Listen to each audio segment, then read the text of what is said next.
they call me. I promise that you'll never be lonely. Peter Pan, that's what they call me. Hi guys, I'm Erin Bull. Oh, sorry, let me take my glasses off. But I'm Erin Bull, and today I want to talk to you about the importance of fathers. So today is Tuesday, June 18th. It would have been my father's 65th birthday if he were alive. He passed away in February of 2017, so this now makes the third birthday that I'm celebrating without him. And in honor of him, I would again like to just talk to you about the importance of fathers. So in short, I was blessed with the ability of having experienced my father for the entire time that I've been on earth. My father was an active participant in my life from the day I was born until the day he passed. And even though my parents divorced when I was younger, my mother still allowed me to have a relationship with my father. And my father actively pursued that relationship with me. Of course, there was a time period where, I got grown, meaning I turned like 17, 18. So I knew everything. I knew myself better than anybody. And I knew the world. So, me and my father fell out, and also me and my mother fell out. It was just a teenage thing. But one of the important things about having my father there for 35 years of my life is that it helped me to understand me as a whole person, meaning I had an understanding of who I was because I'm 50% my mother, and then I also had an understanding of who I am because I'm 50% my father. So, if I had not been allowed to interact with my father, I would be lost. I would not be so sure of myself or have a full understanding of myself. And that's the message that I want to convey to you today, is that it is important to have both parents in a child's life because both parents were responsible for creating that child.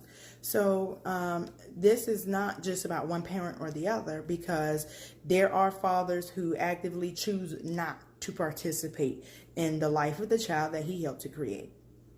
And conversely, there are fathers that wish that they could participate in the life of the child that they helped to create, but they are not allowed to.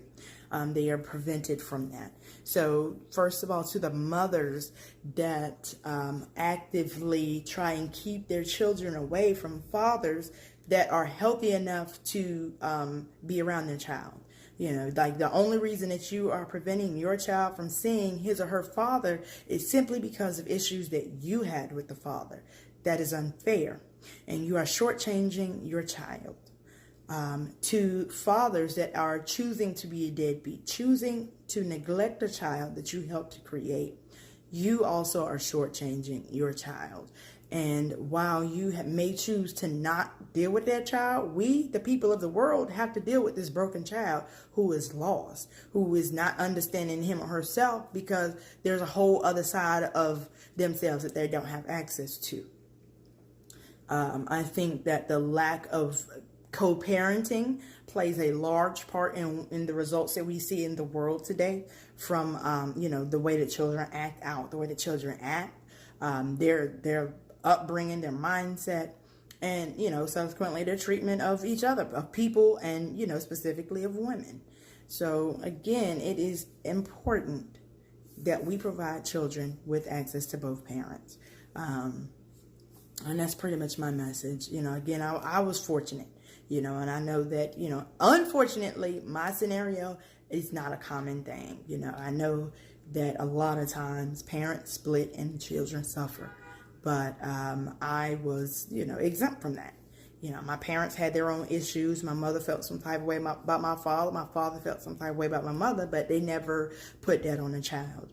And again, and speaking on that, anytime that you put down the other parent to your child, you are inherently putting down that child, because 50% of what you're talking about is in that child. Understand that. So when you telling, the child that his or her mother is, trash, or is a sorry person, or this, that, the third, or negative, any kind of negative connotations that you're putting about the mother, you're talking about the child, because that's half of the mother. If you do that about the father, if you disparage his name, and, oh, your daddy wasn't nothing, and he was all this and that, and blah, blah, blah, you're telling a child what they are. So give the child the opportunity to understand it and learn those things without being biased by your opinion of the other parent. So I won't hold you for too long. I just wanted to reiterate the importance of fathers in the life of the children. And again, the purpose of this video is strictly about fathers. That is not saying anything about mothers, that they're not important, that they don't play their own roles. But again, today is my father's birthday. So to honor him, I wanted to, appreciate or show my appreciation for the fact that he was an active participant in my life, which allowed me to develop as a whole person, because I know who I am because of my mother, but I also know who I am because of my father as well. So as always, thank you guys for watching. Thank you for your support. Happy birthday and happy belated Father's Day to my first hero, my father. Thank you for watching. I am Erin Bull. You have a great day.